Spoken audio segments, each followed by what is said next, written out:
ഡൽഹി പ്രോഗ്രത്തിൽ രണ്ടുമാണ്. സർവൈവറാണ് ഞാൻ, റിപ്പോർട്ടറാണ്, വിറ്റ്നസ്സുമാണ്. എൻ്റെ തൊട്ട് മുന്നിൽ ആളുകൾ കൂടിയിട്ട് അടിച്ച് കൂട്ടുന്നത് ഞാൻ കണ്ടിട്ടുണ്ട്. ഒരു വീഡിയോയിൽ, എൻ്റെ കയ്യിലുള്ള ഒരു വീഡിയോയിൽ അതേ മോബ് എന്നെ ചുറ്റിയിട്ടുണ്ട് അന്ന് രാത്രി. അതായത് ഇരുട്ടത്ത്. ടാഗില്ല അപ്പോൾ ഞാനൊന്നും വെക്കില്ല. ഞാൻ ടാഗ് തീരെ ഉപയോഗിക്കാറുണ്ടായിരുന്നില്ല. അപ്പോൾ ആളുകൾക്ക് ഇങ്ങനെ തിരിച്ചറിയാം. നമ്മൾ ഫ്ലൈ ഇൻ ദ വാൾ എന്നുള്ള രീതിയിൽ ആ ആൾക്കൂട്ടത്തിൻ്റെ ഇടയിൽ തന്നെ ആരൊക്കെ മുഖം കൊടുക്കാണ്ട് എങ്ങനെയൊക്കെയോ സർവൈവ് ചെയ്ത് പോകുന്നതാണ്. നമ്മൾ സംസാരിച്ചിട്ടുണ്ട് ഈ മോബിൻ്റെ കൂടെ.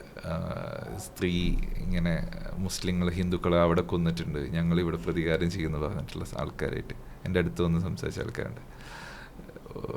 ഒരു ദിവസം ജസീംക്ക് ഒരു ദിവസം മീഡിയ വണ്ണിൻ്റെ കാറുമായിട്ട് വന്ന് കൂട്ടിക്കൊണ്ടുപോയതുകൊണ്ട് മാത്രം ഒരു സ്ഥലത്ത് രക്ഷപ്പെട്ടിട്ടുണ്ട്.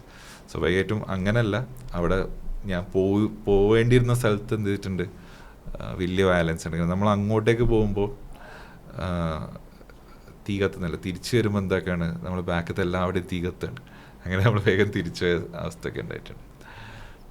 അത് കഴിഞ്ഞ് മുസ്തഫാബാദിലുള്ള ഓരോ കബറെണ്ണീറ്റ് കുത്തിരിഞ്ഞിട്ടുണ്ട്. എത്ര ആൾക്കാർ മരിച്ചിട്ടുണ്ടെന്ന് മനസ്സിലാക്കാൻ വേണ്ടിയിട്ട് മോർച്ചറി പോയപ്പം പല കണക്കുകളായി. അപ്പോൾ എന്താക്കി, ഖബർസ്ഥാനിൽ വന്നിട്ട് ഓരോരുത്തർ കണക്ക് കൂട്ടി അവിടുത്തെ കെയർ ടേക്കർ നമ്മളെ നല്ല സുഹൃത്താണ്. ഇപ്പോഴും എല്ലാ മാസവും വിളിക്കും. പിന്നെ പെരുന്നാൾക്ക് വിളിക്കും, പെരുന്നാൾക്ക് ഡ്രസ്സ് വാങ്ങിച്ചു വെക്കും, അവരവിടെ വാങ്ങിച്ചു വെക്കും, ഞാനിവിടെ എന്തെങ്കിലും അവരെ മക്കൾക്കുള്ള വെച്ച് അങ്ങനെ ഭയങ്കര അടുപ്പുള്ള ആളാണ്. സൗദ് ഹാസനായിട്ട്. അപ്പം സൗദ് ഭായിൻ്റെ വീട്ടിൽ ഞാൻ ഒരുപാട് ഉറങ്ങിയിട്ടുണ്ട്. നല്ല ടയേർഡാകുമ്പം അവിടെ പോയിട്ട് കിടക്കുകയൊക്കെ ചെയ്യും. കെയർ ടേക്കറാണ്. അപ്പോൾ മൂപ്പര് വിളിക്കും നമുക്ക്. കെയർ ടേക്കർ അറിയുമ്പോൾ പള്ളിയിൽ കബറുത്തുന്ന ആളൊക്കെ മൂപ്പര് വിളിക്കും, ഇന്ന മയ്യത്ത് ഇപ്പം വരുന്നുണ്ട്. അപ്പം എത്തുന്ന സമയത്തേക്ക് നമ്മളും അവിടെ എത്തും. നമ്മളത് ജസ്റ്റ് കവർ ചെയ്യാൻ വേണ്ടി, ഡീറ്റെയിൽസ് കിട്ടാൻ വേണ്ടിയിട്ട്.